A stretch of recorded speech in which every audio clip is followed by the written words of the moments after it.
Thank you so much. Let's call the Coordinated Houseless Response Office open this morning, 11 a.m. It's June 15th, 2023. Introductions. So should we start over again? Mayor Richard, the city of La Pine. Andrea Bum, City of Sisters Counselor. Megan Perkins, Bend City Councilor.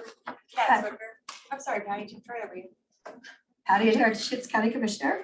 Kat Zwicker, Redmond City Councilor, and it's June 15th. Keith Rukowski, Redmond City Manager. Nick Levi, County Administrator. Chris Ogren, Houseless Response Analyst. Eric Kropp, Deputy County Administrator. Marissa Cummings, Management Analyst. Eric King, City Manager of Benton. Mickey Durding, City Manager's Office at Bed. I'm just Peggy Kirkendall, citizen. John David Williams, Citizen. Tammy Vaney, COIC. Thank you, everyone, for joining us. First, has everyone looked at the minutes? Attachment A. Is there a motion? I move to approve the minutes. Did we need to make any kind of adjustment in those minutes?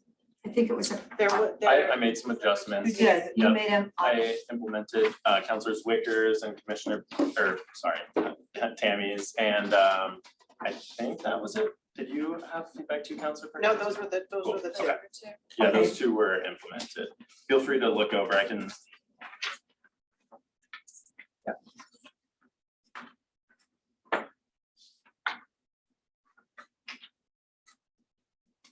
Did you highlight them or anything when you're? I didn't. I'm just now Okay. realizing I did not highlight the changes, and it was a moment ago. Before, actually, It was actually, for my change, it was under paragraph 4 where I made the motion for the 3 subgroups. Yeah. They had not put the correct wording in for the 3 subgroups. I'm correct with that. and then Tammy, I implemented your changes.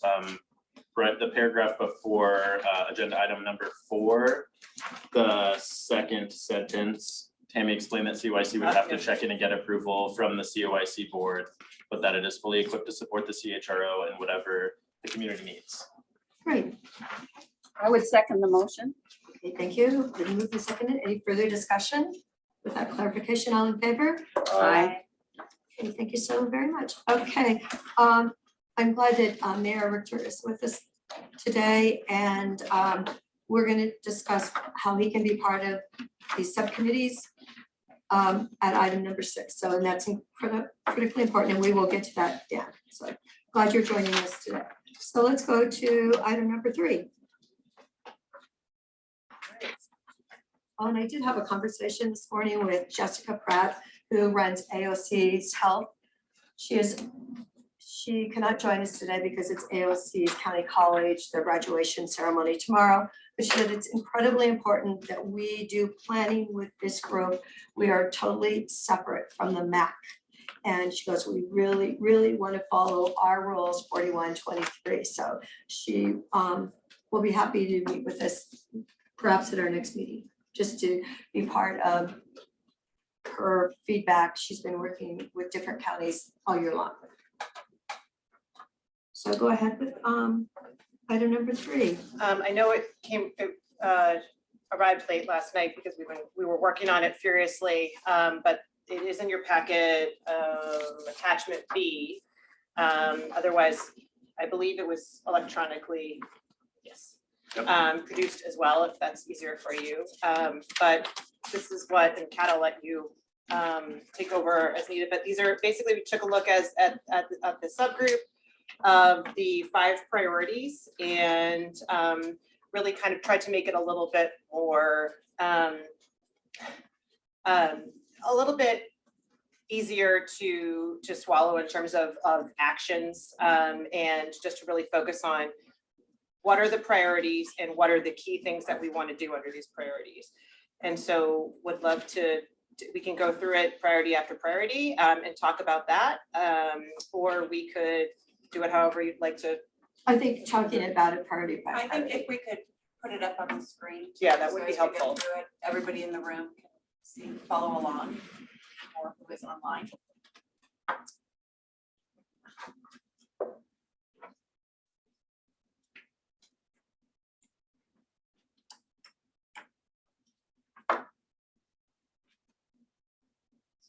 Scrolling.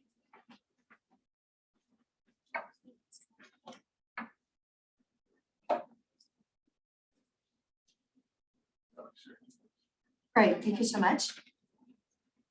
So the first one is engage the whole community. I'll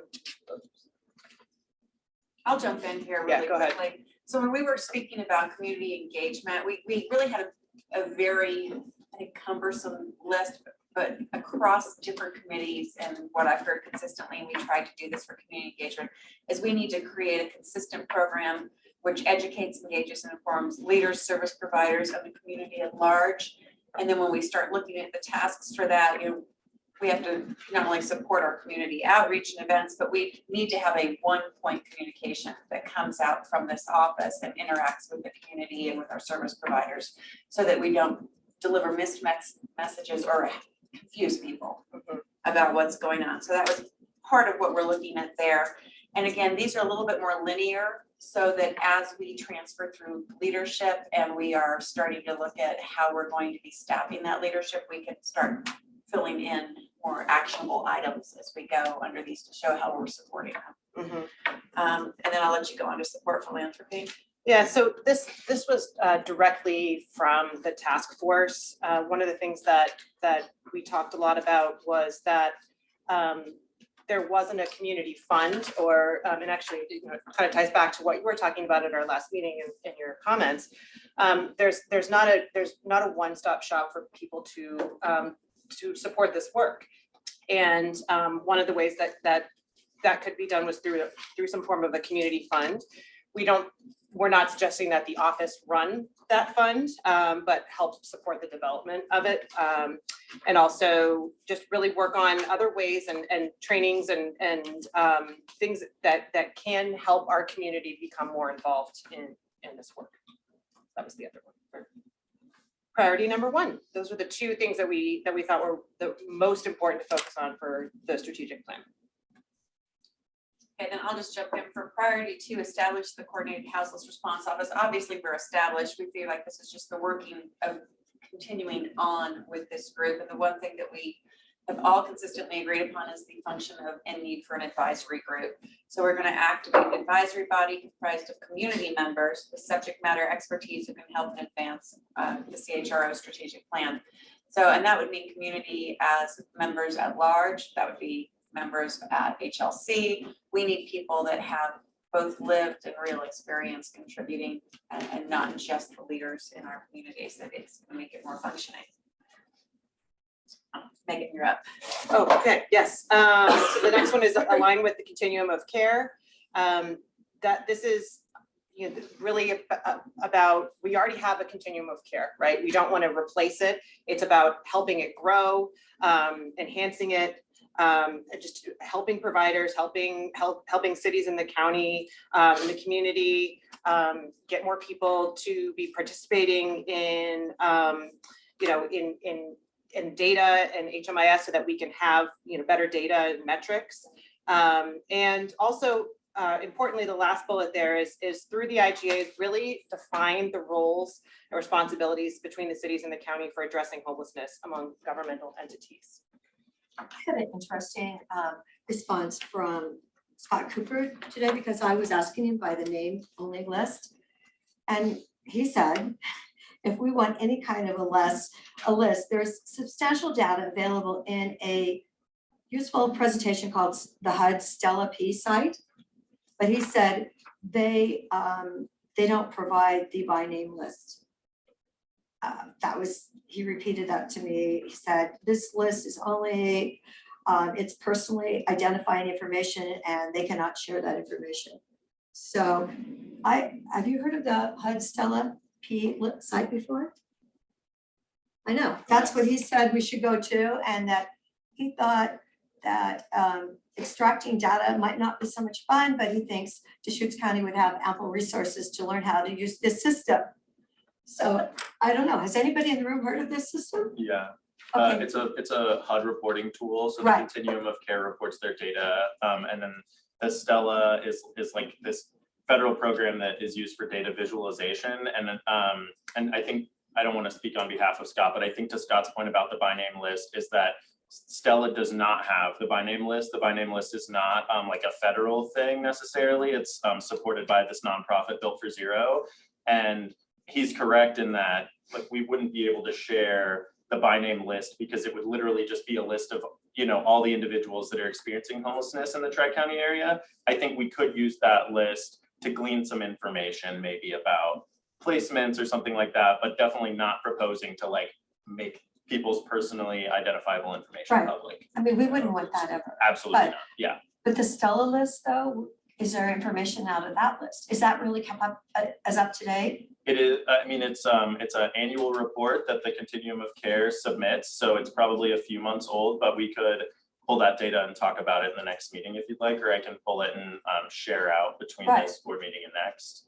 You know what I think would be interesting, Chris, when we pull that data, and probably with you and Mickey and some of our other providers, what's missing from that data that would make it more useful? Because what I find with federal vehicles of information is they're very broad. Totally. And so they're not probably as specific or as necessary as what we need within the community. So that would be what I would want to glean from it, is this is great information, except we really need this. Yeah, and I think when we talk about the data publicly, like, I'm not the best person to speak to what exactly those data points are, and I would highly encourage us to think about inviting Neighbor Impact to the table to talk about, you know, they're the ones that help submit the data to the Fed, so I think it's appropriate for them to be the ones helping speak about it, acknowledging that they're submitting data for the system. It's not necessarily their specific performance. It's just the role that they serve.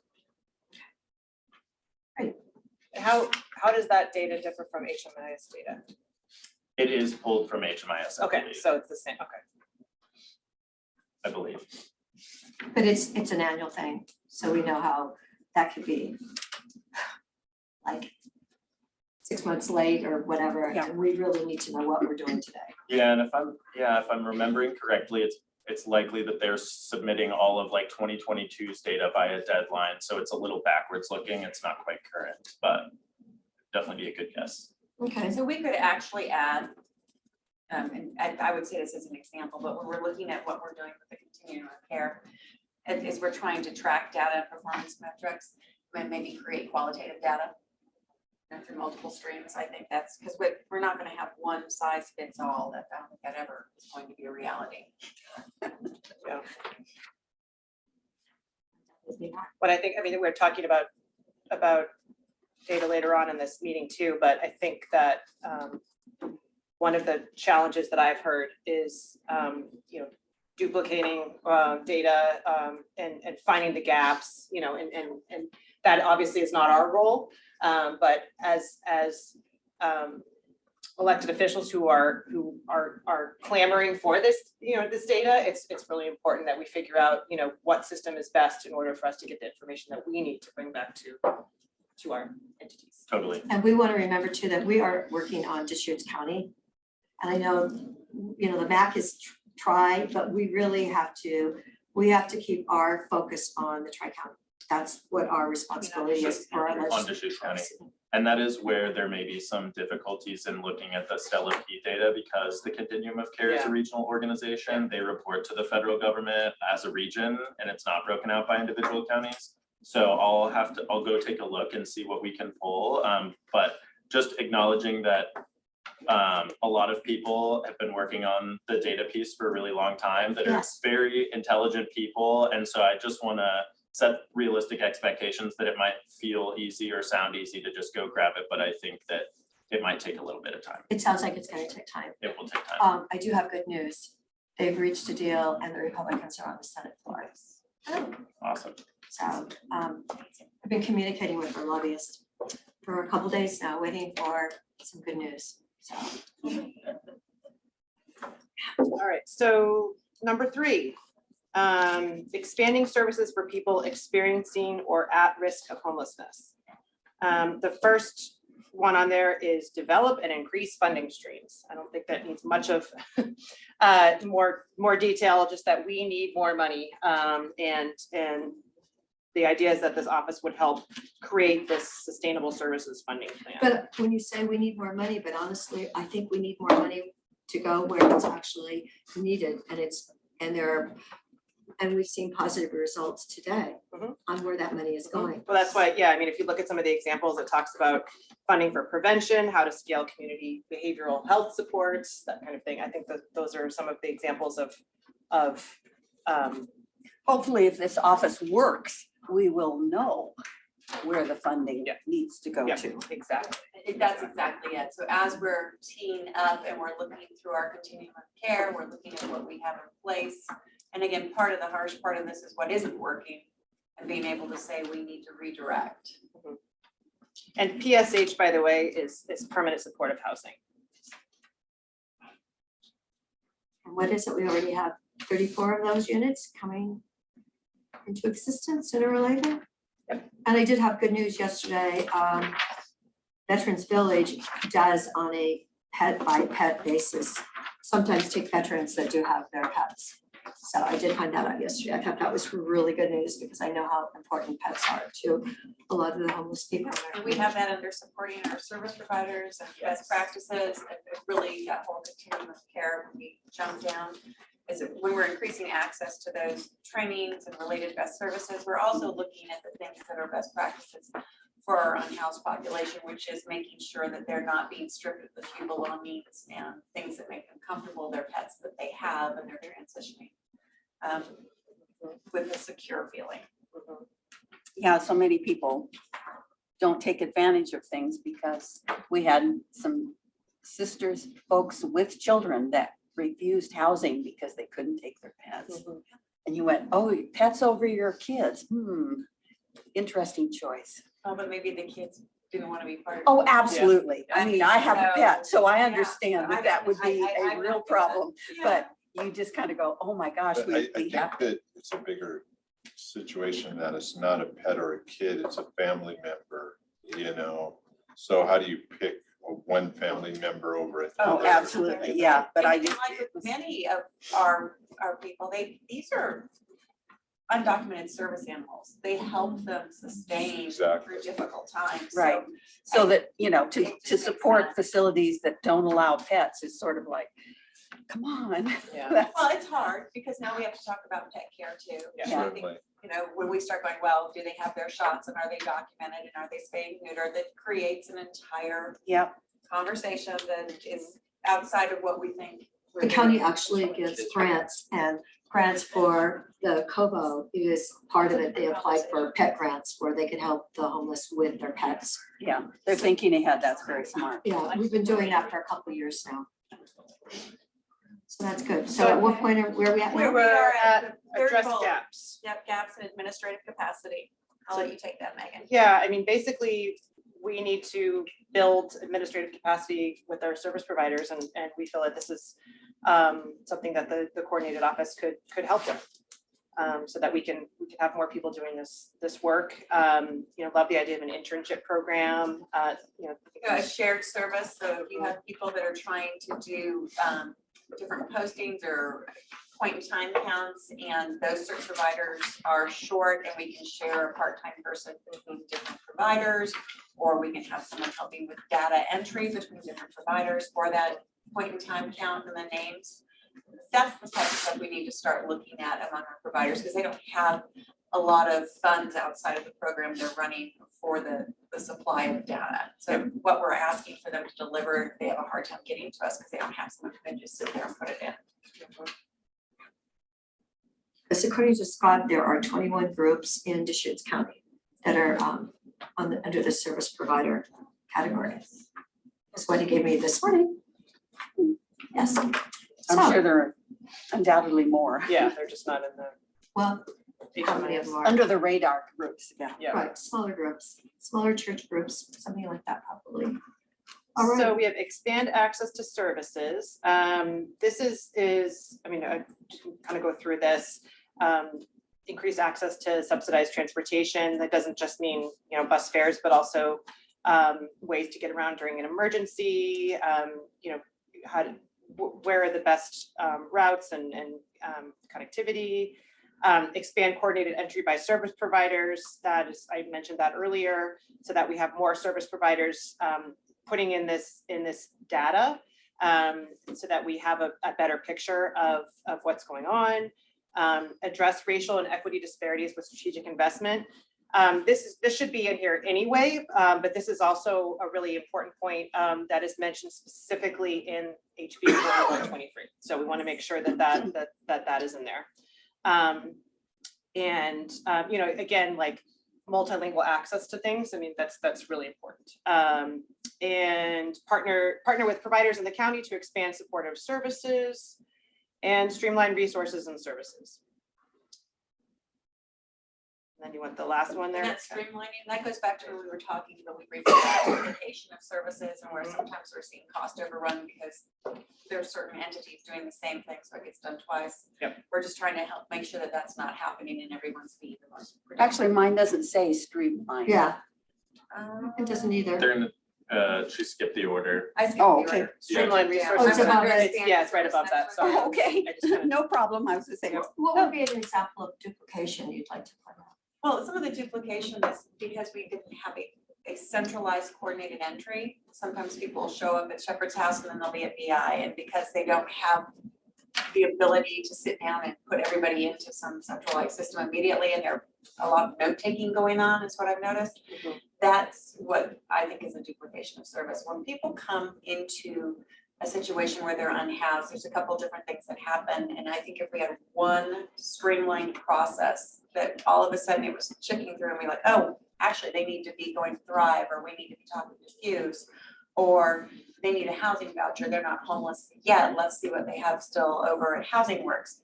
These are the sorts of things that's what I am hoping in a far future, having a coordinated entry and this coordinated office can make more streamlined for all of our providers. Because right now, it's kind of whack-a-mole, for lack of a better word. They'll pick up the phone and say, yeah, I think you need to go to Thrive. You'll get to Thrive. No, I think you need to go to Fuse. Oh, Yeah, wait, no, I think we're all out of this funding. Maybe if you could go over at Labor Impact, they could redirect you to the next resource.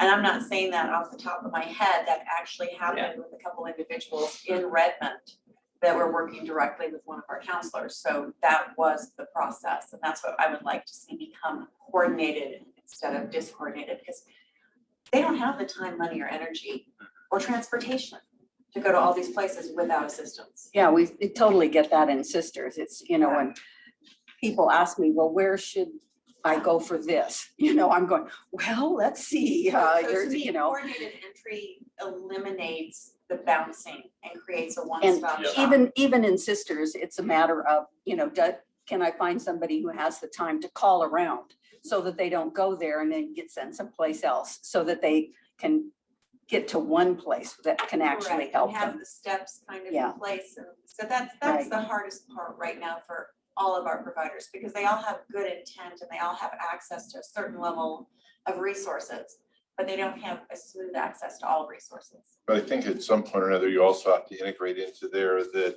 beyond just jerrying people from one place to another because they show up at the wrong location, some people intentionally go to multiple locations. I'd say to double dip, but because services are you know, duplicated in one place or another, that, you know, they'll seek resources from both, which actually denies resources to somebody who needs it. So again, eliminating a duplication of services. If we will have a by eliminate name that. system, Exactly. that Well, takes and care of it. Exactly. That's what we need to make sure. That's what we need to make sure, is that when people enter into the system, we have the ability to say they are in the system. And if there's some sort of health, privacy, whatever, every single one of these providers should have the ability to say, this is how this is gonna be, and Yep. the information is shared with the service providers. Yep. Sign here. Can't you give people like a 10-digit code or something so that we can know, and then once they have that number, they still maintain all their privacy? Yeah, so when folks are, and I've never given a standardized assessment, so I'm gonna probably butcher this, but when folks are given a standardized assessment here, locally, we use what's called the VI SPDAT. It's a federal tool. It's not perfect, but it's better than what we used to use. And folks are given a standardized assessment, which basically pops out a score, which is supposed to, I mean, it's kind of inhumane, but it captures their level of need. So the higher the Right. score, the more need they have. And they're given like an identification number when they go through that system. Now, it's a great tool, and folks that have access to HMIS are able to look up that number. Sometimes as you can imagine, folks may not remember the 10-digit number, they may not have it handy, so it's good for providers that have rapport with these individuals, they know them, they're able to track that. But yeah, folks that are in the system, my understanding is that they are able to see, oh, they interacted with maybe Neighbor Impact and these are the services they got. Oh, now they're coming over to maybe Central Oregon Veterans Outreach to Kovo, and these are the types of services they're requesting. So it gives providers like as comprehensive of a view of the services that an individual is reaching out for as you can get. That's excellent. What was that called again? That's HMIS. Okay, that is HMIS. Yep. Okay, so. Wonderful to hear. All right, so the I'm last, not screwing it up. I'm sure you're not. the last one, Kat, do you want to do that one, the authorized camping, or do you want me to? Yeah, I'll jump in. Okay. So we just really feel strongly about supporting the development of authorized camping spaces. We know that shelter right now, whether it's a tent or an RV, is shelter, and it's better than nothing at all. So we think that having the ability to at least direct people to authorized camping and giving them that first access to a community of services and outreach is step one. So highly believe in supporting communities in their efforts to create camping programs and then connect them with the relevant subject matter experts. So this would be either through safe parking or some new incarceration of a RV, like a low income camp where I can afford $300 a month. They're not charging me $1,200 a month, but then I have a dump and I have, a shower and I have a place to be clean and do my laundry. Those sorts of things are just step one. And I think that if, as a community, we look at that and assist safe parking and expand, we'll find some good benefits. The down the road. military actually sends around commissary trucks to different locations that provides the ability for people to take and get, the needs that they have without having to transport themselves all the way into town.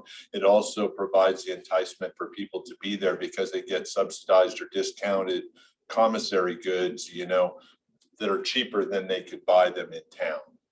So, there's different things that could, It's just a different benefit the avenue. situation. That's a different model, but certainly one that's already been proven. Yeah, but that's just one more step, because not Right. everyone who is unhoused is looking for a full slate of services. Many of our unhoused have jobs. Right. And they are buying their groceries and they are putting gas in their vehicles. But again, when I looked at some of our local RV camping spots, I'm like, it's more than my mortgage. So Well, there aren't any. yeah, there yeah. aren't Aren't any, any but added but in. if they were to open, they're over 1,500 at peak season. And so we have to ask ourselves what that looks like. Yeah. Nick, could you add about the Gales property? I know we've been asking the state, we've been asking the governor. What's our position today? Have we heard anything back? Well, at this point, the This is representative, property on the east side of Bend that wants to do a camp.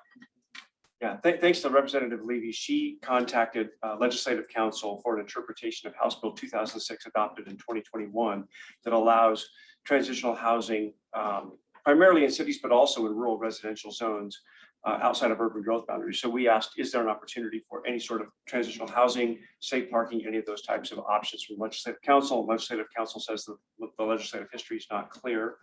And so it's up to local governments to decide whether they're going to take a risk or a chance or not. I will share with you, Commissioner Adair, that you don't see your packet yet for next week, but we are going to bring this issue to the Board of Commissioners next week. I coordinated with our chair, DeBone, to ask our Board of County Commissioners, number one, if you want to initiate a safe parking program inside of urban growth boundaries, but outside of city limits, as I look at our city partners here, that area is not currently allowed. But then the bigger threshold question is, do we want to consider it outside of urban growth boundaries, which very well may test state law? So that will be a question that we will ask the Board of Commissioners next week as we wait for any other action. I did just see this morning that Lane County, my counterpart there, the county administrator with Lane County submitted a similar letter to the Department of Land Conservation and Development, also asking for rulemaking for transitional housing outside of urban growth boundaries as well. So we're trying to pursue multiple avenues to allow exactly the partners that are able, willing and able to provide land and potentially land for services and support, such as the Gales property. And I see Chuck Hemingway here, who's a part of that team, to see what we can do to support that. We've sent several letters. So, and we keep asking, so. This is good to know it's on our packet. Yep. We're making progress. It's taken a while, but Good to hear. All right, number 4, address the crisis of unsheltered homelessness. The first one is about reducing burdens of unsheltered homelessness, which is basically improving these services to meet individuals' needs while they're living unsheltered. What can we be doing to help them store goods, have access to hand washing stations, that kind of thing. And the next one is emergency weather response. As we all know, we have a lot of emergency weather in our community, whether it's smoke or extreme cold. And so this office would hopefully coordinate amongst those services and local governments and providers to help to make sure that we have a system and a plan when we know that extreme weather is going to hit our community. now the HLC was setting up the warming shelters every winter. They're still doing that Well, responsibility. of it. it's not the HLC, it's individual groups. So like First Presbyterian did one and various, but it's not the HLC. I think Well, just, James Cook was in charge of it in 19 and actually he couldn't find a spot. And then finally our sheriff came through with our, a building part of the safety campus. So I know that year we really had, the county had to step up. So And I know in Redmond, it's been a combination of Mountain View Fellowship and Shepherd's House Ministries working together because Shepherd's House didn't have their building and they're still not quite there yet but underway. they should be by November. Should be. Yes, that's the good plan. The positive So message. I think that was more of a provider instigated.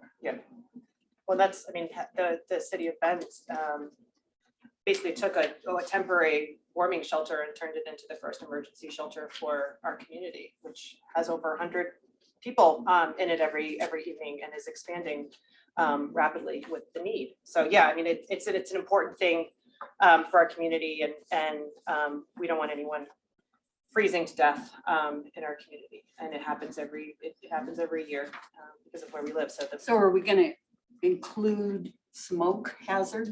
I think that's why we said emergency. Emergency services. Yeah, so anytime, anything, Yeah, That because would you've got heat, cold. Yeah, but it's- smoke. whatever, yeah, but smoke is Okay, because, is, yeah, when it says very weather, important I as didn't, well. wanted to make sure we were. yeah, no, we including had that. that conversation, like Yeah. we want to make sure that we're, Adverse conditions. Yeah, What is it? We have 58 days of smoke in Bend. So, a year. Kat, you want to take over? Okay, so now we're on to, and I think we've actually gone through this. It's just this priority actually shows Data. up the enhanced data, improved data quality and usability. So we're really looking at supporting the point in time, because that is a one moment. We want something that is more like the by name list that we keep talking about that can be leveraged among our providers to get to that built for zero goal. So that it's pretty easy to track what the desire is there. We're gonna have to spend a little bit of time, and it sounds like Chris is gonna be on it, delving into what that data is gonna look like, and then how can we best get that shared across providers. Transparency, this goes back to communication. I'll just jump right in. The things that happen in our cities that are a function of the information we bring back from this board, we actually need to bring back to the board and say, these are the successes we're having. I think there is a misconception that no successes have come out of this office, and the reason that the safe parking program expansion is ongoing and Oasis is ongoing is because of the work of this office behind the scenes with those projects and getting the grants and the asks and created. I can't So- say more how important that is in communities that are not involved day in and day out in the fine tuning of this. In Sisters, and I probably in Lapine as well, there is no sense of that anything that is happening that is good is the result of this legislation. And we need to be tying things to this legislation so that there isn't the perception out there that we're just, day after day, and then something happens, and then we go back to the drawing board, and then we go back to the drawing board, that cycle kind of thing, that there is actually work being done by people that are working very hard, and we need to get those reports back so that then we can report back when people say, well, what are you guys doing? And I think What are you also- doing, that Northwest Building Program that you're doing? Mhm. Can you give us like 30 seconds of what you're doing there? It's a low-income housing. Everything seems to be on board church property. We've rezoned it so that it can happen. And so far, everything is looking good. So, you know, we're putting in a significant amount of money that came through the county. And so we're very hopeful And this is about for it. 30% AMI low income housing? We're hoping to be able to do a little bit of a mix so that we can have a certain percentage that is, you know, so we can have some workforce housing in there as well. So it's going to be, which is one of the reasons why it would have been so much easier had we had more of a by name situation coming up, because the people that are going to be working on who actually gets the housing are having to meet with any number of different groups trying to find the neediest and the most appropriate people within this range of income. What's the that we need. capacity of it? What's the capacity? I think the 40. Isn't, I thought so. Yeah, Yeah. I think, yeah. 40, maybe a little bit more. Yeah, so anyway, everything's on track, and so we're very hopeful, but When's it gonna be, when's the Well- completion date? Do we have? no, No? we don't. We're working very hard to get everything approved. They're going out for other funding as well. Okay. So if they don't get them approved in this funding cycle, then they'll have to wait till the next funding cycle. And so it'll be a squeaker possibly, but Yeah, I'm we're gonna- very hopeful. I love that you've got some stuff going on, Andrea. I'm gonna jump, we're over Yes, our time. Yes. Okay, go So ahead. I'll let Megan finish up on Sure. improving access. Yeah, improving access to all types of shelter.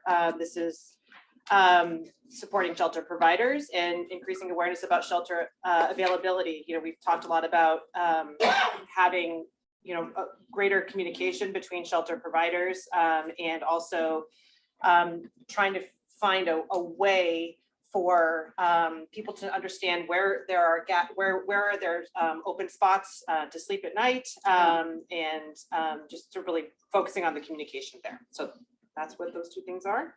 And then we just actually touched on what Andrea was talking about, Yeah. improving access to affordable housing. So really that's it. Advocate for your funding at the local, state, and federal level. Advocate for those units for 0 to 30% AMI at the housing options, because we know that that's really a critical need. And then prioritize that permanent affordable housing as well as the permanent supportive housing. And again, we can use community land trust models, public-private partnerships. We just need to get out there and dig in some of those providers and have those relationships. And then mine that I really want to see, HUD has backed off so much on voucher access and what can be done with the housing vouchers.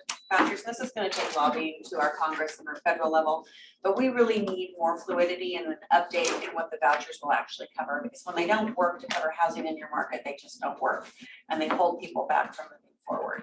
So I want them to not only be able to be used for rental assistance, but if there's a way to create an assistance for affordability and sustainable housing that they can own down the road, that would be interesting as well to me. And I think that's it for us on our strat plan. Good. I'm trying to bring over Director Bell from the state, from Community Solutions. And what I'd like to do, if I can get her to come over the mountain, is to come to Sisters and look at your project. And then there's a 5-acre project south of Bend that some people need some help with. And they said if she could adopt this, this could be the largest affordable workforce housing project in our side of the mountain. So anyway, we'll see if I can get her over here. She had promised to come like a month or so ago. All right, So just any to- other comments on this one then? Any- Yeah, I mean, I just want to again, like reiterate, this is the coordinated office's strategic plan, right? This is what, and yes, the cities in the county are tied into it, but this is the coordinated office plan. This isn't like the City of Sisters plan, the city, you know, that is what we're trying to get, you know, through by August 31st. And so if, I just would love to know if there's any thoughts or changes or anything, any comments about it as we try and move forward. Does anybody have any feedback at this moment in time? I do think that it would be helpful I mean, I'm sure that members of the community are watching here today, but I think it would be great now that this is out in a public document as of last night, that we maybe try to float this with providers, solicit some feedback maybe between now and our next meeting. And I'm thinking because we were under such a deadline that maybe we should either meet in 1 or 2 weeks from today. I don't know. I just feel like we've got to have everything done, coordinated by the end of August. So giving them enough time, I don't know, what's 1 or 2 weeks, how does that feel for the group? Can you Just just, depends on on a what day Thursday? and what time. I know, Thursday at 1, this is probably gonna be a holiday, right? That holiday's Tuesday. Okay, so the 29th is 2 weeks from today. Is So- that good at all?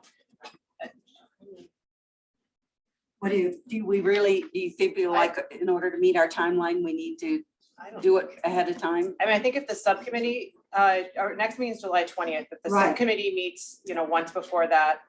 And then we have, our board meeting on July 20th, that still gives us, I don't know, but that's just my opinion. well, I just don't, because Jessica was really concerned.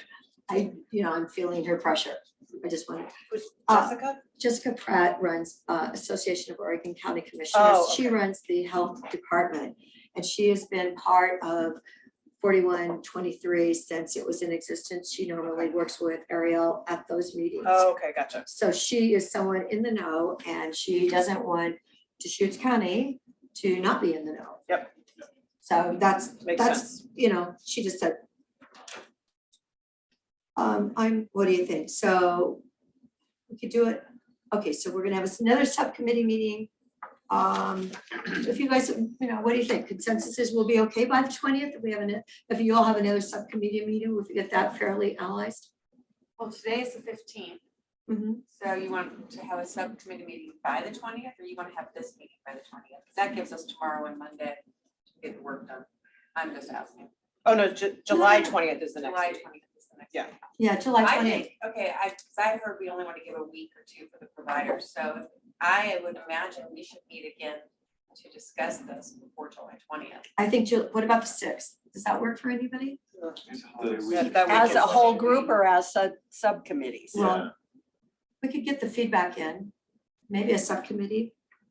To me, I recognize I'm not a board member, but it's felt really productive to meet in the subcommittees. And so I wonder, in terms of like trying to get things done and finalized before August, if it makes sense to have more regular subcommittee check-ins versus like hashing this out as a larger group. Okay, Okay. And one option that sometimes we've done and tell me if I'm going off public meetings and whatever, is if the subcommittee could report out to the full group, as long as we're not deliberating over email, maybe that way that everybody's informed, so it's not like a big surprise at the next meeting.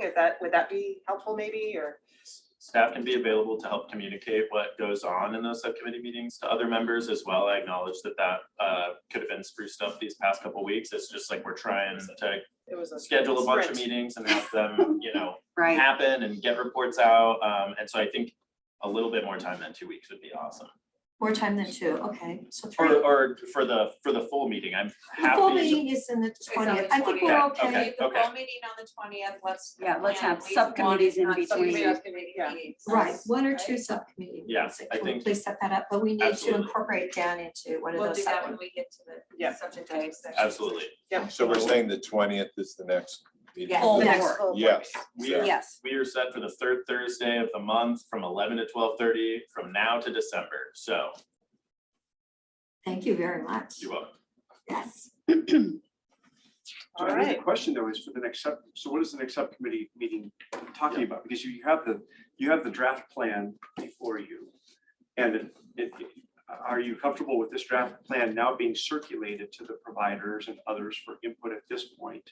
And then I'm just trying to understand what happens. Does that input So then go that to the input from subcommittee? anybody who wants to make input should come before the subcommittee subcommittee. meeting.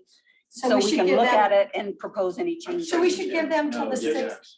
Let's give them till July 6th to get their input in, and then we'll set our subcommittee meetings after that. Does that sound Or logical? maybe early that following week, I so there's Yeah. time to review. Right, That does make sense. And I was kind of envisioning, we've had past success with outreach opportunities that is like a Google survey that allows folks to Right. not have to call or be in a Okay. meeting. So I'm kind of envisioning we could put together a survey, put it on the CHRO webpage, Yes. share it with community partners, have a week or two take some time with staff to review and then share with the subcommittee and to the broader board. Does that feel appropriate? So in the way we're putting the information out there for the strategic plan to have public, it's public now, so it sounds like almost a public meeting. Would that be appropriate to have that with 3 members on it and make it a more public function?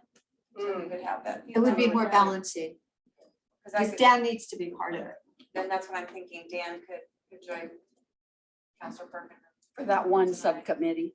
And because it sounds like we're going to open up, I mean, we'd have to do like. That's a great idea. To talk about it. I really but like that. Are you, And which subcommittee is The this? the strategic plan, everything Oh, we've just uh-huh. been going over.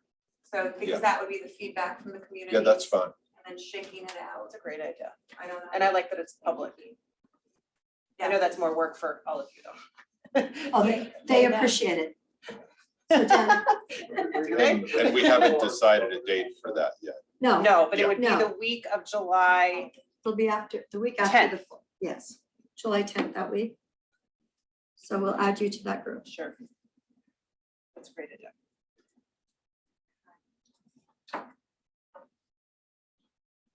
All right, Great. great. Got a good plan.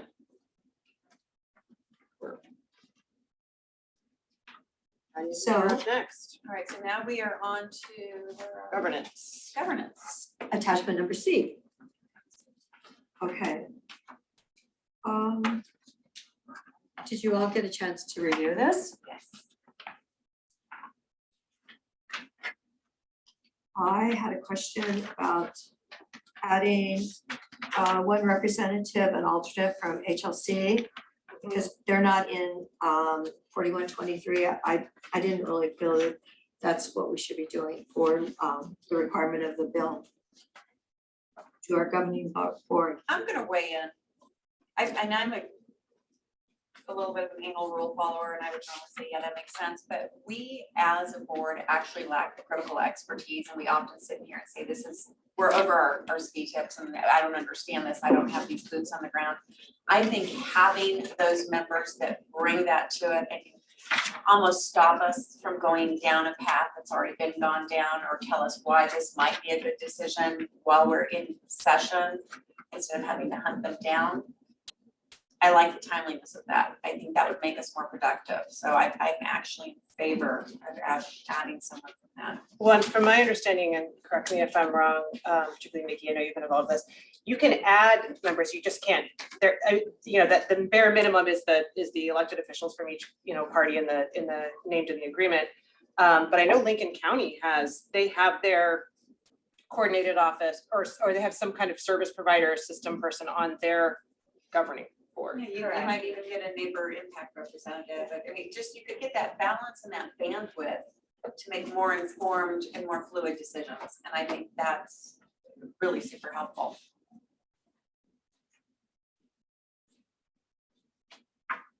Any other comments?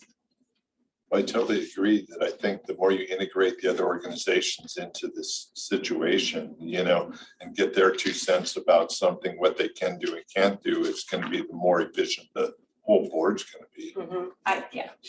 There's just stuff I literally was having to stop and ask people for acronyms or look things up while they were talking during meetings. And I like the fluidity of somebody who's in the know.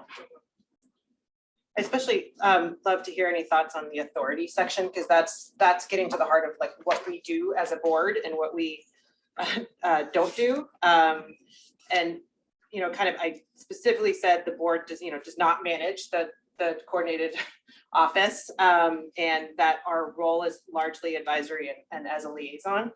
And that we approve the 5-year strategic plan, we approve the budget, we appoint members to the advisory board, but everything else is really just general guidance, and serving as a liaison to our councils and commission. And wanted to know if you had any thoughts on that, if that was, and that's pretty much what other communities governing boards under 4123 are doing as a board. Notice in the legislation, it seems like it refers more to the advisory board as this board, Mhm. whereas we refer to this as the governing We're board. the and governing Yeah. board. So we have to be real clear Yeah. about who we're talking about. Yep, yep. But I agree. I agree with what you just said. I think I do like, Megan, that it does clarify our role to the public, because one of the things was the misconception of that we were problem solving at a higher level than we had the capacity to do. Can I just offer as your staff, I think it's going to be important for each local government elected body to also review this, to understand what your role is, so that they understand what their role, what the respective local government's roles are. So it's, well, why isn't the coordinated houseless response office dealing with this? Well, it's not within this, that's actually our responsibility, or that's a service idea. provider's responsibility. So I think it'll be important for both you and for each of our elected bodies to understand.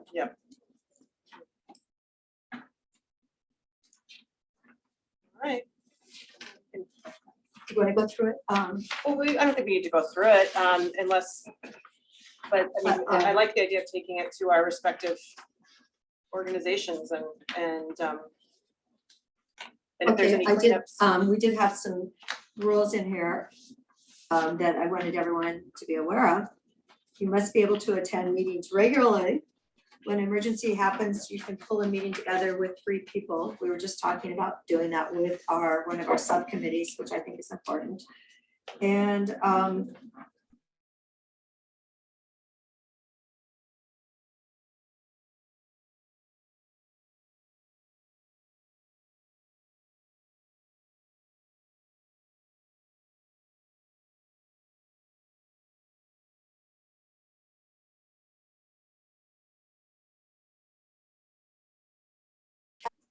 Expand the board to include service providers, then our quorum, of course, would change based upon that. Mhm. So we have to make sure we always end up with an odd number. Right.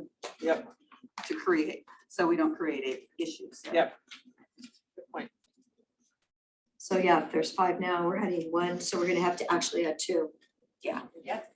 So, okay, so if we add, Are service providers actually a member of this board, or are they advisors to this board? normally advisors in Right, the advisory board. so then you wouldn't have to change any. Well, quorum that this- this We're board talking Well, has. they're about adding adding about- some to this. They're Oh, adding, decreasing the the number. number, of- right. they're As Pat talking was about talking adding about. someone from the Homeless Leadership Coalition will send a representative and an alternate representative to serve on our board. That's in this document. And well, that's to make sure that when we do call a board meeting, they actually have someone here and are meeting the meetings policy. But now you're right, there's 6, so we would have to decide who would an appropriate 7th entity be, whether that would be someone from the community at large, that we could send out an application and bring someone in with actual experience, or do we want to bring in another person from the realm of providers, like I mentioned, Neighbor Impact might want to sit at the table. There's just different thought process we might need to give to that in general. That would have to be an obligation that we're going to provide. And what is your envisionment of a full board? I think 7. I think that this is, again, we're going back to, we want that structure where we're sitting here making decisions and we are having the resources at our fingertips with people who know what's going on in the continuum of care and actively participates with them at a level that's much deeper than what we do every single day. And that's going to speed us up in my mind, because we're not running around going to COIC or HLC or Neighbor Impact or Future Thrive or whoever we decide should be at the table and trying to pull that information back a month later. Yeah, we've sort of been using Chris as our. Right. As our authority on what's our expert. and Nikki as well, Yes. big time. We've been leaning on her. And so it'd be very helpful to have people on the board that have that skill set. Direct us. Yeah. We guess a little bit on let's do this, and I think things have been done already, that they could say, yep, that's been done, and let's just tweak that over here because that's not. Yeah, I would find that very helpful. I think for the 7th member, written in here, is the board composition can change with the approval of the governing board and with guidance from the Crow office and the entity holding the Crow office. So I think we can maybe rely, I don't think we have to decide Yeah, who the we don't 7th have member is, but I think we can rely on that guidance and who that 7th member And should just say be. our where it should intention be from. is. Yep, Yes. Yeah, our To be intention is- determined. but 7 is, Yeah. Okay. that is right, never 1 6. Okay, and I think it's a great time right now to Tammy Bain, if you wanna flip the chair and explain what you're Where would you like to be? wherever by Dan would be great. Thank you. Chris, do you have those slides? There's, yeah, okay. Next to the hair.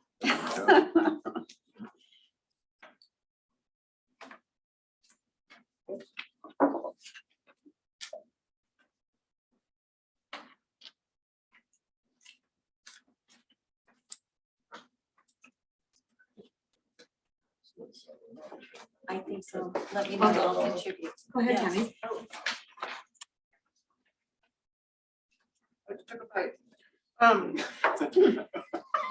I'll just start by saying Thank thank you. you for inviting me to be with you today, and thank you for the conversation and for inviting me to participate in the committees. Let's see, I would I'm also say, okay, very good. You don't Okay, good. stall anymore. Okay, your turn.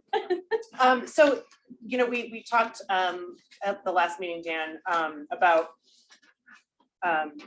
possibly moving the body that holds the office over to COIC and what that would mean. And so this first slide is basically just talking about about the what sort of we're perceiving as the benefit of having it at COIC. You know, and we can read this. I don't have to read out the whole slide to you, but you know, the COIC is closer to the coordinated entry system and the by name list data, which I think is something we talked a lot about. It has they are closer to the continuum of care, to the homeless leadership coalition, and they have, you know, obviously what they do is coordinate, you know, regional entities, and that's what this office is all about. And then we have, and I'm sorry that Deschutes County is like so small and it's like COIC. Gee, I wanted to start that. But yeah, I mean, basically, you know, the benefits of keeping it Deschutes County, you know, are that, you know, it's already there, and that it's, you know, the public health entity for the county as well. And so Tammy can talk a little bit more about this, but on that second slide, it talks about what the process might look like if we are interested in bringing it to the COIC board, because Tammy can't sit here and say like, let's do it, let's go. You know, she has to bring it to the executive committee, and I think that there'd be a couple of considerations that the board would have, but also like if there are considerations that are coming from us that we would like to communicate to that executive committee. And then this would be sort of the process going down should that happen. But if that's helpful, if there's anything, you know, you'd like to add about that. I know you've had a lot of conversations lately. Well, thank you. So yes, it is what COIC does. We do a lot of regional planning. We do a lot of convening. We really help to tie groups together, and it fits nicely in with what we do today. But our executive meeting, we don't have anything scheduled quite yet, but our general board meeting does not meet in July. And so normally this is something that I would bring to our full board, which I did give them a heads up at our June meeting, so it will not come as a surprise. But our board, as you know, this is not easy work. This is not an easy task for them to take something like this on, to support something of this magnitude in terms of approach around the region, but also sort of dedicated to a specific need. And so there are a lot of considerations for them, some that you've already hit on. I think the tie-in with the continuum is likely something that would really be beneficial, but probably something that they would want to support too. They may want to add another person as well. I don't know. But I would just want to be open to the fact that this will be an iterative process for us to be looking at what makes the most sense. Definitely, our board would want to have something presented to us. So if you were to make an ask, that's helpful. I'm happy to shepherd whatever it is that the ask is, but that would be helpful. It's also nice to know that there were other considerations, not just, hey, let's hand this to COIC and, you know, I'm sure this will all be great. You know, our commitment is to doing right by our members, and each of you that sit at this table are our members as well. And so we. So are you talking about making an ask like August 3rd? So my thought would be, and if you, it's sort of highlighted in the timeline, my hope, given your timeline, is that if you want us to consider something specific, more than just the idea, the board is already apprised of the idea. We would love to have that sooner rather than later so that I can convene our executive committee. We would then have an opportunity to discuss it as our executive committee and any changes, adjustments, considerations that we want you to consider. And then I would be prepping our executive committee to make a formal sort of recommendation to our board, which meets on August 3rd. That would fit nicely with your timeline. I cannot state that for sure they would make a formal decision on the 3rd. We may have additional questions or things that we need to bring back, but those are the timelines that we meet. And given the summer, it would be difficult to probably pull our 17-member board together for a short notice meeting. But I'm happy to be your messenger for whatever it is that you want us to consider. I do believe that in that first discussion that we had at our last board meeting, there was a lot of support for something along this line. I think it's just in the details of how we might actually have that. So Tammy, do you think, I know, since I Yes. was on COSC for a couple of years. Yep. Do you think that but if we have our meeting on July 20th and do the vote and everything, after that point in time, is that enough time for your executive to meet before your August 3rd meeting? I mean, is that the timeline in there we're talking about?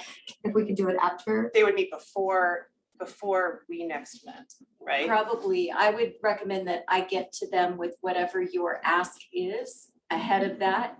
We have a chance to sort of consider that as, are there some immediate concerns or ideas that we want to infuse into this discussion?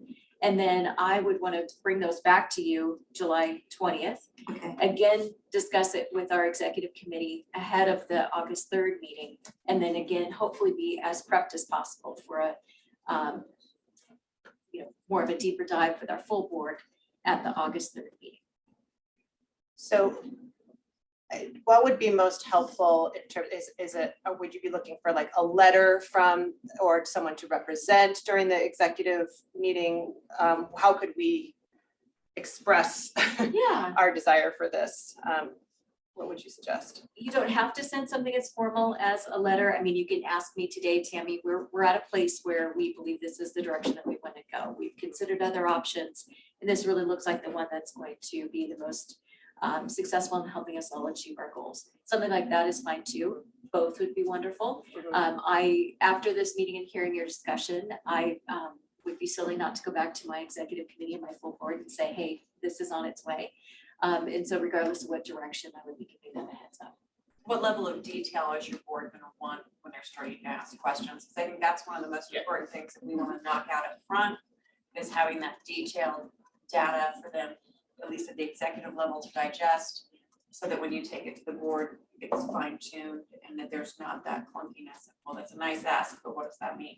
I think it comes down to the clarity of the roles and responsibilities. That's the biggest piece. And I would suggest, as you walk through your strategic plan and you look at the authority that's outlined in your bylaws, the who and the how in some of those deliverables, that kind of clarity will be helpful for us because we will of course be guiding the staff to achieve your goals. And so pretty bright line, if you will, between what your board wants to accomplish and what you need the staff to be working on. And so our role will be making sure that the staff that we're providing is helping you to achieve those goals. And so that clarity, again, will probably be the biggest piece. Some of this happens as we establish a relationship. And so not unlike the relationship that we have with the Core 3 board, 27 members on that board, different structure, but they are utilizing our ORS 190 as their own essentially. So again, there's a, how we develop this really is what does the board want to see and what does your board want to see? And in the middle, I think we can probably come to agreement.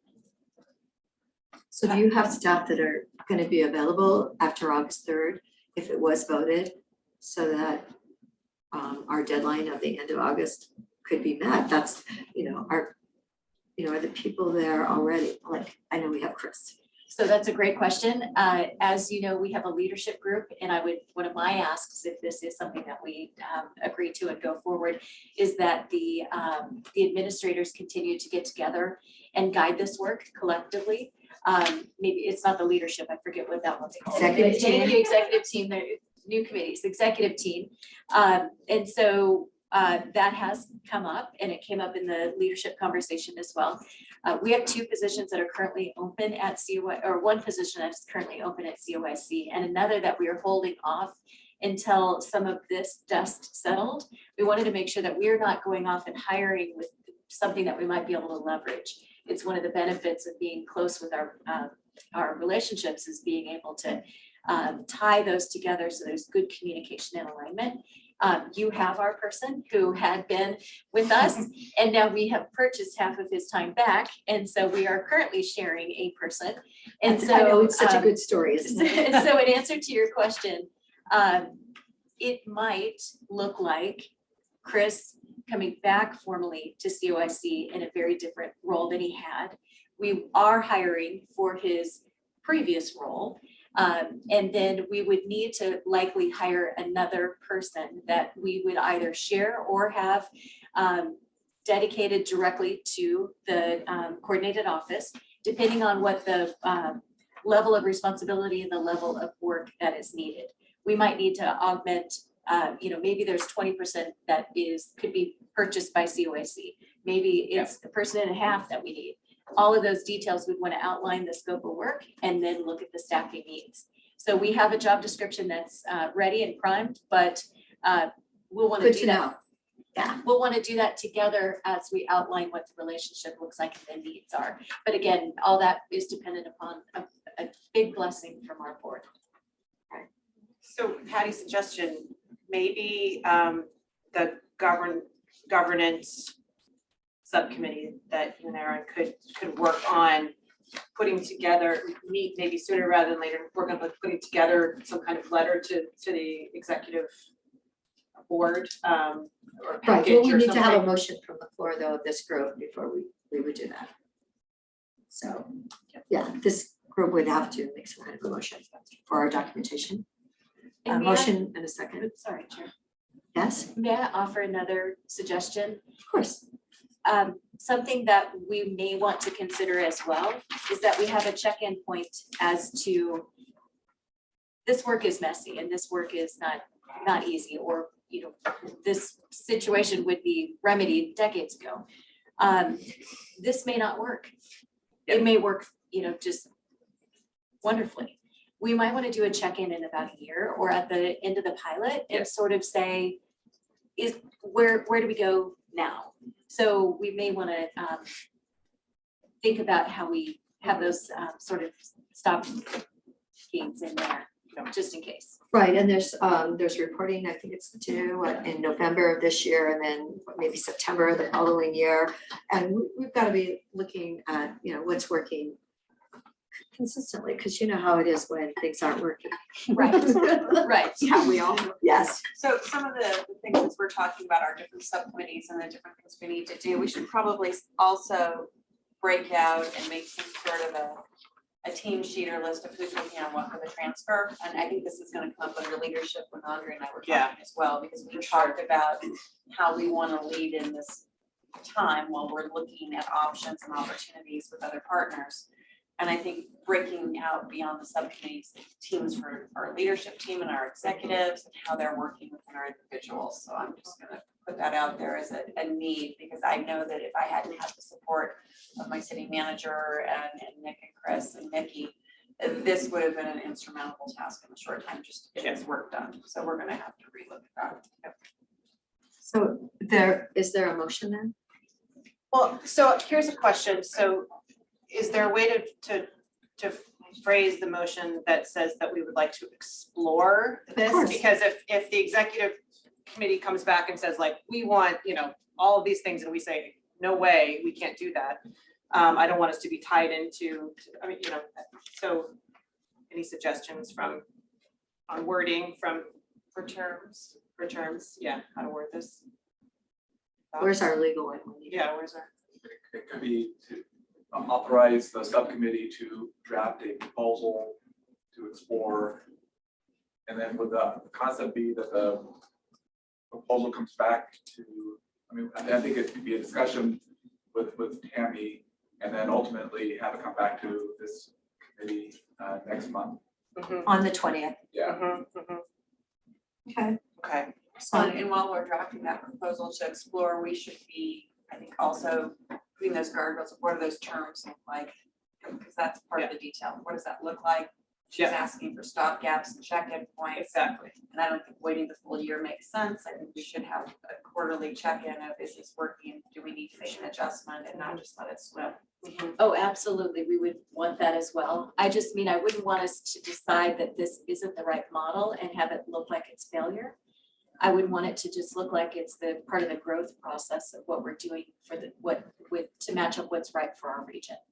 And so I just have a sensitivity there because we may decide we want to do something different, and I would hate to have it viewed by the public that somehow this didn't work because of, relationships or whatnot. It just might be additional information at the time that we want to go a different direction.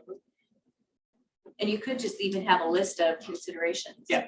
They don't even have to be formalized in a plan that you send to us. Could just be things we'd love you to consider. okay. So is the motion move to authorize the governance subcommittee to explore transitioning the coordinated houseless response office to COIC? And draft a letter of, or I guess, Right. Sure, we could extend it beyond that. I was trying to capture the, was that kind of? yeah, what you said. So the Okay. basic part. So we've got that. Did you make that, Megan? Sure, I'm the motion as read. As read by Nick, and I will second that motion. Okay, further discussion? I think it's probably not a bad thing. Okay, you done? Any other comments? Okay, all in favor, say aye. Aye. Aye, okay. All right, so we will go ahead and do that and we will meet and be working on that. So that sounds like a plan. All right, I believe we're not too bad. Leadership, we knew we might not get all the way through this today. Item number 5, please. We do have to, at 12:25, we do have to give time for, and we have taken care of Dan, item 6. So Yeah. go ahead, 5. So, Councilor Blum and I met and we had some support from Chris and Nikki. And I just want to say that everything we've talked about, it seems to be very organic and integrated in how we want this leadership to flow.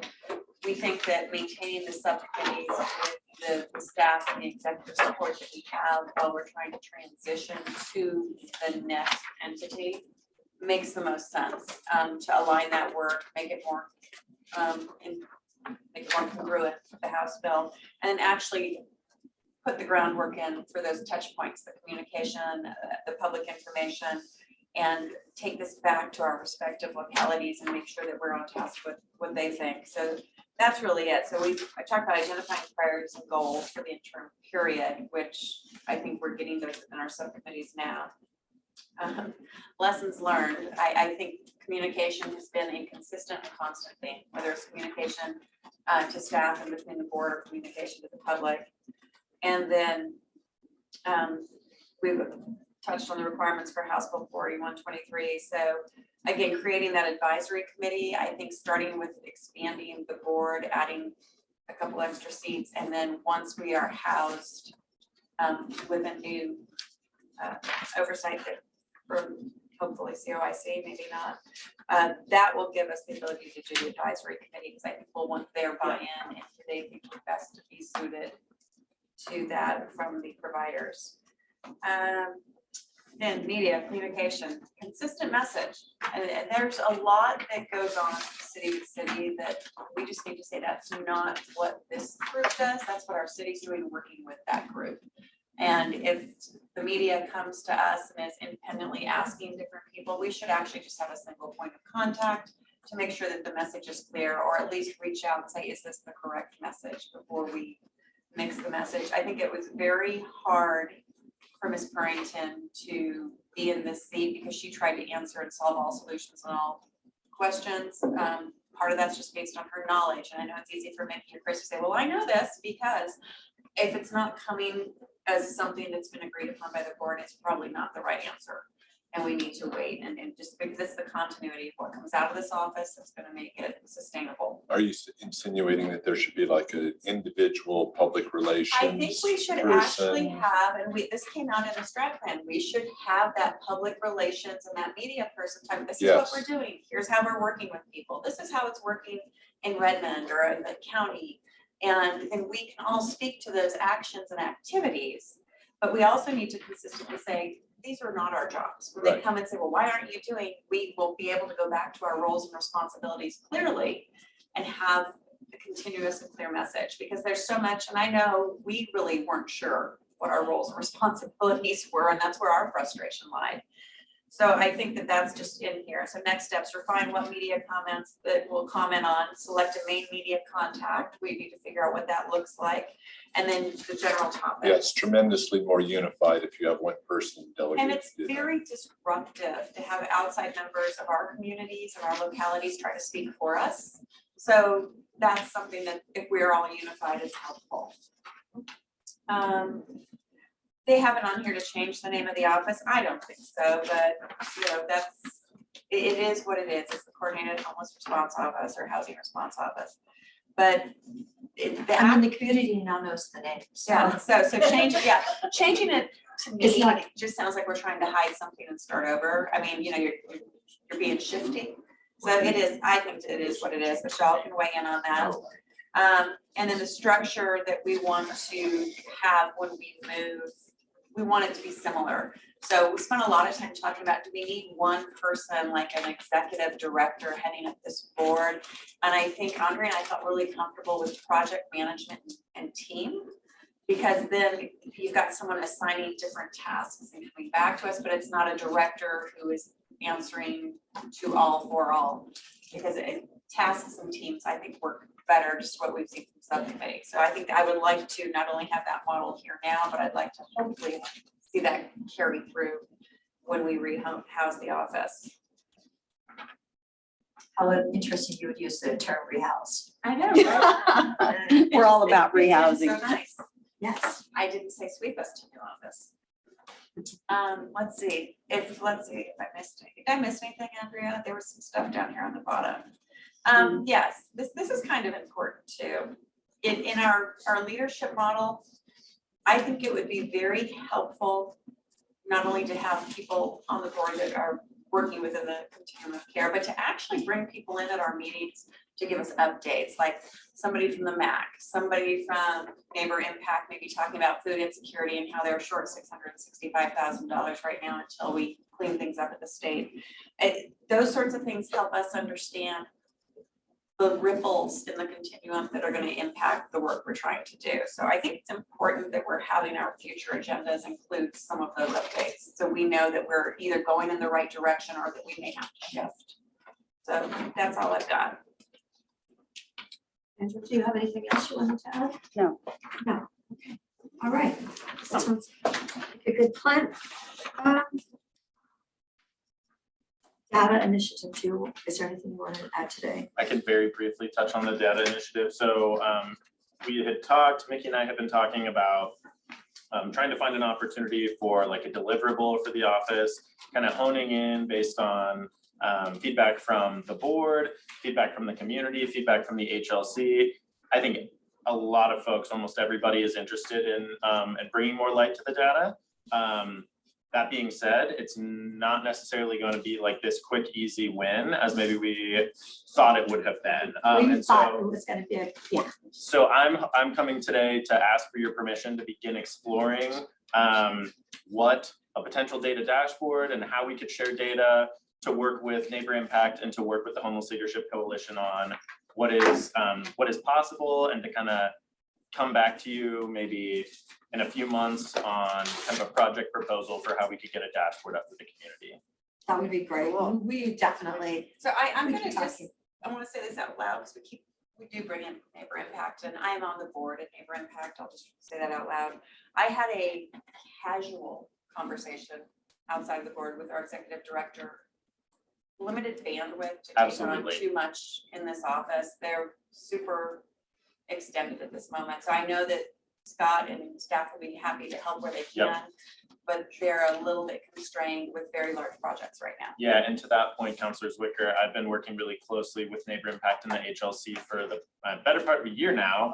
And, you know, to your point, their unhoused services data coordinator, I think is the position title. Their last day is tomorrow, and Yes, they're the Caitlin. lead. Yep, Caitlin. They're the lead for HMIS and coordinated entry. And Caitlin's leaving very large shoes to fill. I think everybody that works with Caitlin can acknowledge that. And so Neighbor Impact's going to need a little bit of time and grace to fill her position, to make sure that that person is really integrated and understands what's going on.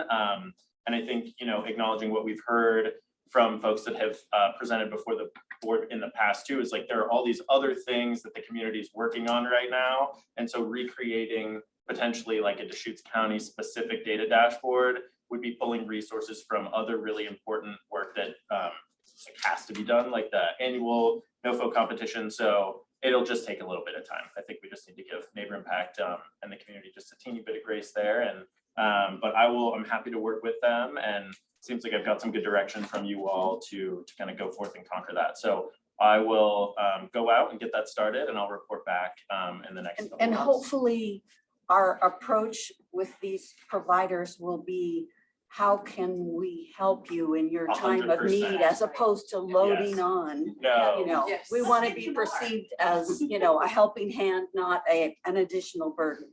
absolutely agreed. And I'm hoping to come into the situation saying, how can I help take pressure off, and how can I help move this data project along? Because I like it, Neighbor Impact, I don't want to speak on their behalf, but all my conversations with them, they want to see this data become more transparent as well. And so I want to come in and help providers uplift the great work they're doing and not add anything to their plate. It's the goal.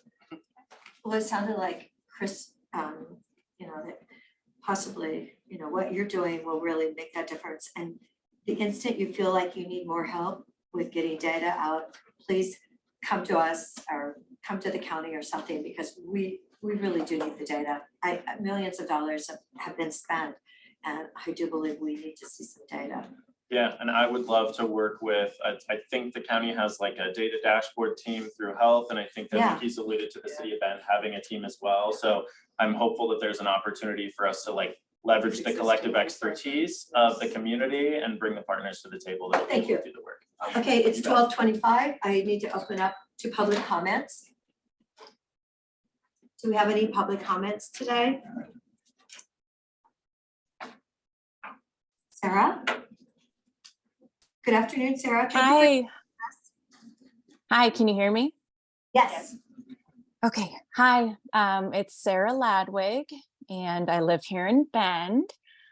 So I think we're really lucky here in Deschutes County in 2023 because we have data and information from our neighboring state, California, as to what failed policies on homelessness look like.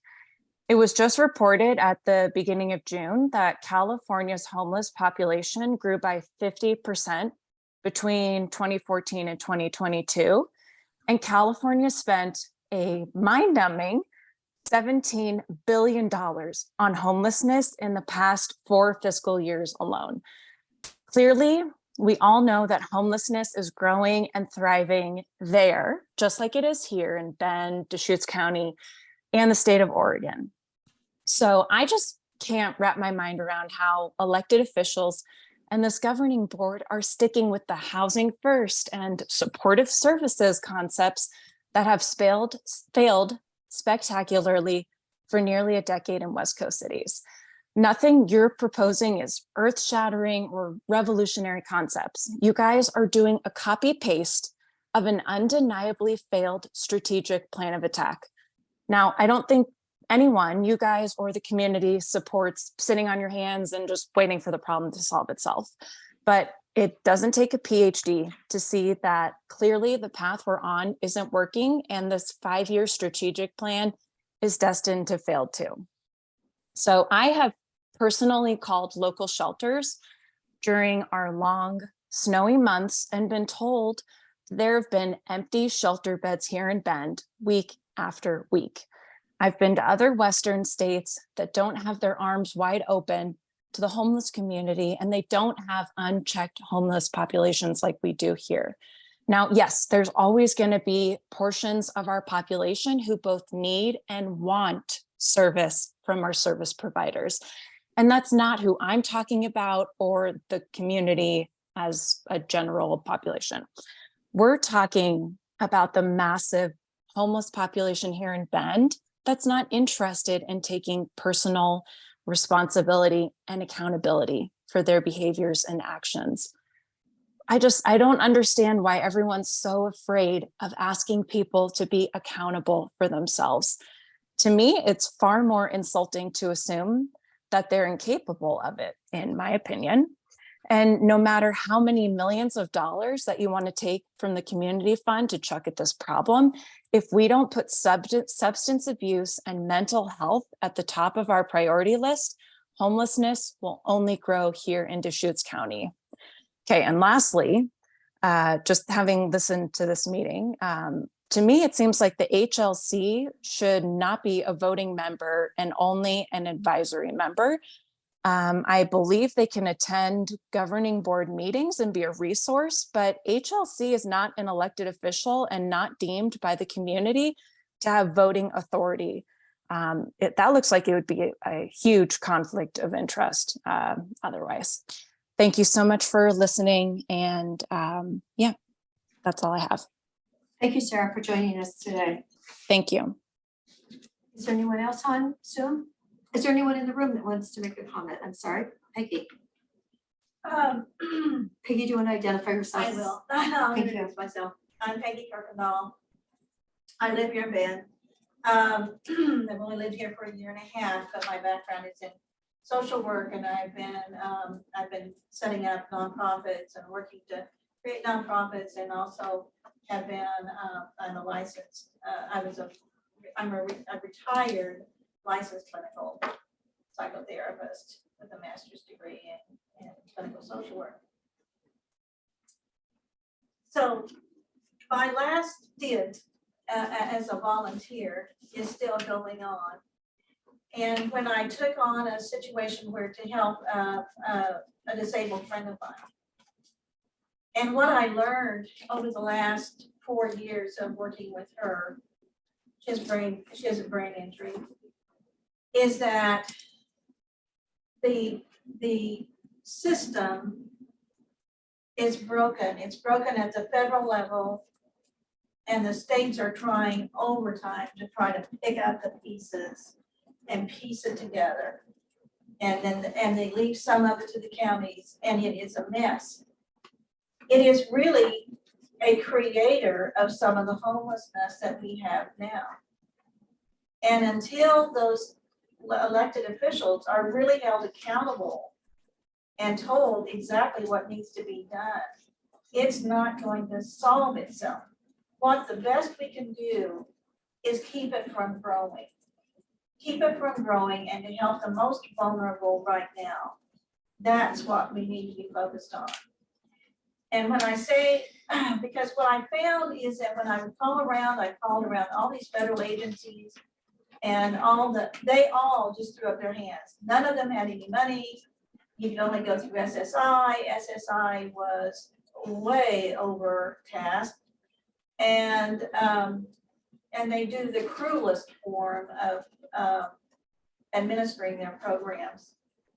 So to the point where my friend felt so insulted that she didn't even want to go and ask for the money that she desperately needed. So to bring this here, my concern is, what can we do here and now, right here and now, to prevent homelessness? What can the cities do? What can the counties do? And what can the Tri-County area do? Because homelessness comes from evictions. Can we keep people from being evicted? And that's a main thing. Also comes from bankruptcies and losing homes. Can we do that? Are there funds out there to do that? Get going on that right away. And you need an agency. You need a clearinghouse. I appreciate the fact that you guys want to work so much with all the other nonprofits and include them, and I do too. And it's an amazing gift that you have right here. But you don't have a clearinghouse. And my suggestion is to create an entity, an agency, like you would create a sheriff's office or something else. That you would ask, that you would serve as an intake. And then you would have an intake and you would do the intake and the assessments. And then you would also have case managers that would help connect the different people with the different federal, state, and local agencies and nonprofits and follow up with them to see how that's working for them to really make a difference. Because right now, my concern is there's a lot of people falling through the cracks of well-meaning agencies. And I don't feel comfortable as a social worker who's been around for way too long. I don't feel comfortable placing someone's future in the hands of a nonprofit and hoping that they'll put it in a system Sally, somewhere, and I just don't feel comfortable with that. Peggy, we've got another Okay, caller and you know that's what? all right, I spoke longer than I should. Okay, and if you want to, I would say go online, look when the documents get out, and if you would send us your comments at that time, that would be Sure so thing. appreciated. Yeah, thank you. Yes, Linda Muir? Hello, everyone. This is Linda Muir from Bend. And I just wanted to comment today after watching this meeting and hearing about the Community Flex Fund that you're talking about creating. I've followed the money in Bend for quite a long time now for homeless efforts. And I understand that each community in Deschutes County has a different approach on how they handle their homeless spending. For example, we have documented proof that in the last 18 months, Bend has allocated and or spent a total of $35 million on homeless efforts. And clearly, based on the most recent point in time count, our problem is still growing. I am concerned that the joint office is going to ask the community for more money to support policies that aren't working and to also bridge the gap for service providers who basically have no accountability metrics put into place. They are receiving millions from city government entities and county, but yet there's no transparency. I mean, hearing that, oh, we placed 20 people into permanent housing, that's not enough. We are spending millions in Bend and in the county to help try to get people off the streets, but yet we have shelters with empty beds. We have hundreds of people living in the forest. What we are doing is not working. And I do want to echo what the two previous commenters said, in that we need to have programs that actually stop people from becoming homeless, actually outreach programs that go out to the field and find out why a particular person is homeless and help them find the services that they need. And at this point, that is not happening on a consistent basis.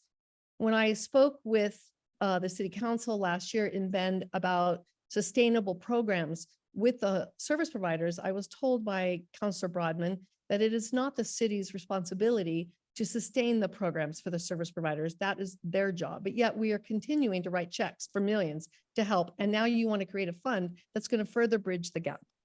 So I feel our community deserves full transparency with the funding. And in addition to that, who will facilitate this fund and how much will they charge? I think a lot of thought has to be given to the creation of this fund before we go out to the community and try to get more money. Thank you. Thank you, Linda. Is there anyone else online? One more, and then this will be the last one. And then everyone remember, we're coming back, feedback for the community to July 6th. And our Megan and I will be meeting with our group, and we will have our meeting on the 20th. So please be there. Go ahead. Hi, this is James Cook from Redmond. Good morning, or it's afternoon now. Yeah. Okay. Thank you. I just wanted to address a couple of myths that have come up in the comments. Over the winter, at least in Bend and Redmond, there were nights when our shelters were over capacity. So the fact that there are nights during the winter, usually when the weather is mild, that there are empty beds is not an indication that we have excess capacity to meet the needs that's out there. When you have a shelter that doesn't offer a reliable place for you to store your belongings or assurances that you're going to be able to come back again the next night or the next week, there is a great reluctance for people to leave their belongings unprotected and come in. That's why when the weather is mild, we don't see capacity being used. And when the weather is harsh, we are over capacity. The other idea that seems to be out there is that there are not people who are out there trying to do outreach to people. We have a lot of people doing outreach in our community, and they are helping people get out of homelessness, helping people get into a more stable environment. And to pretend that this doesn't exist is just insulting to the service providers we have. If the people who have commented briefly previously would like to know more about what's actually going on in Central Oregon, I'd be happy to talk to them and put them in touch with some people who are doing the work here now.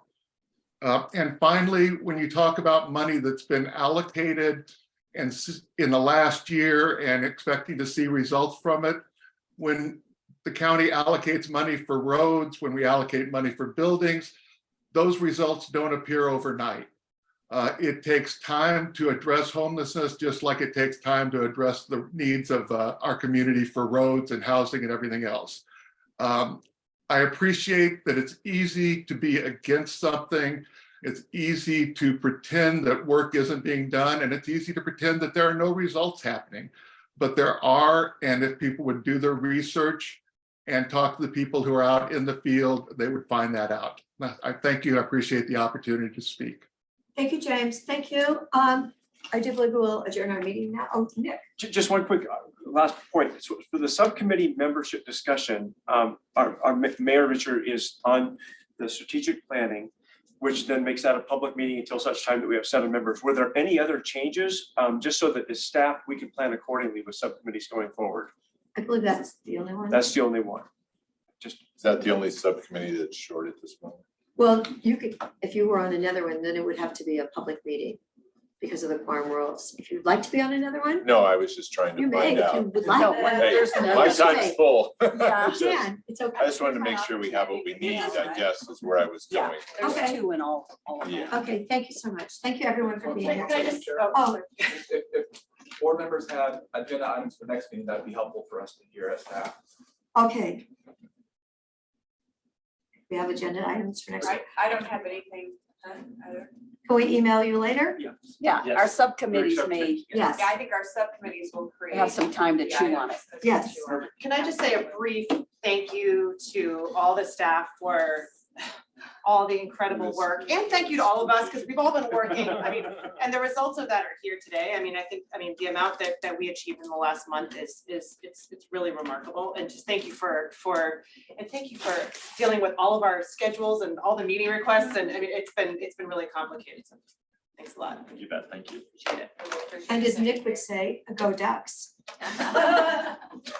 Who is the other member on Sorry, Nick. the strategic? I can blame him.